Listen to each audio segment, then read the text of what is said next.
Several KwaZulu-Natal municipalities have been severely affected by heavy rains and floods. Now, these include eThekwini, iLembe, Cetshwayo and uMgungundlovu, amongst others, of course. But let's get an idea of the challenges from SALGA KZN chairperson, Mr. Thami Ntuli.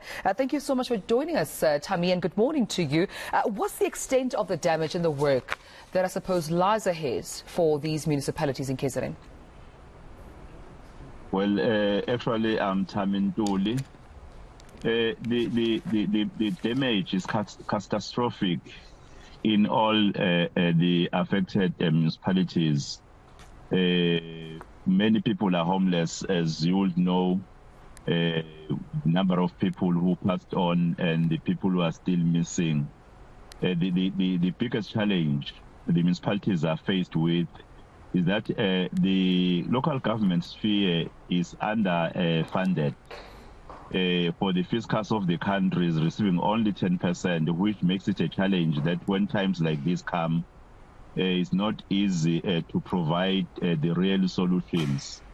And the other serious challenge is that the set interventions, they seems to be not reaching the people at a time where they really need them. It's only restoring them the appearance of the heavyweights politicians, but the people on the ground, they are not receiving exactly what they expected and what we have expected as local government. And I think it makes the problem of local government to be worse, being underfunded, at the same time facing this predicament, unable to provide the solutions. And I think that's one thing that community members are worried about right now, Thami, just in terms of whether or not government will raise these funds on time. They will assist them in rebuilding infrastructure on time. We saw in Inanda community members even trying to assist young people, students crossing over who are going to school. Do you have an estimate in terms of timelines as to when community members can see the rebuilding starting but also completed?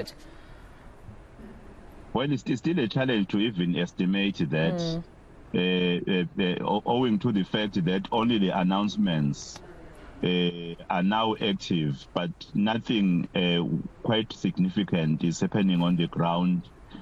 We are aware at Salka that there are promises to attend to the challenges immediately, and we are watching closer all the activities that are taking place, since we are also concerned with what has transpired previously, the issue of failing the people by being corrupt at a time when people are facing the crisis. And we are watching closely as Salka that whatever intervention will be made will be not made not to address the real problem as we expect, and serve the narrow interest of the certain officials and politicians. Yeah. Even for the municipalities, we communicated a message that since the state of the disaster has been declared, they need to sit in councils and do the same, and redirect some funds that they may be able to redirect so as to intervene quickly, but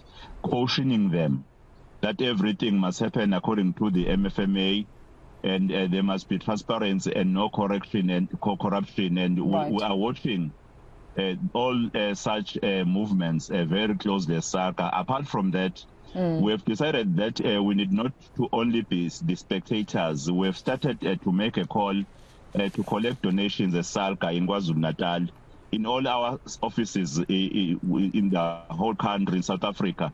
There is a program where we are collecting donations because we also want to participate in providing the solutions, since we understand that the local government spheres, I earlier indicated, really can't cope Right. with the situation. Yeah, and I'm also glad that you mentioned earlier on that you'll be keeping a close eye on this, because I think South Africans do have a distrust with government when it comes to how they do spend funds, how they spend money in terms of crisis. We've seen this during, COVID in the past couple of, years or at least months, and there needs to be more confidence. And I'm hoping that it will be more of a prevention and not opposed to, what happens after the money has been misspent, if it would be. But I appreciate you speaking to us, and apologies for getting your surname incorrect earlier on. That's Thami Ntuli from SALGA KZN joining us this morning.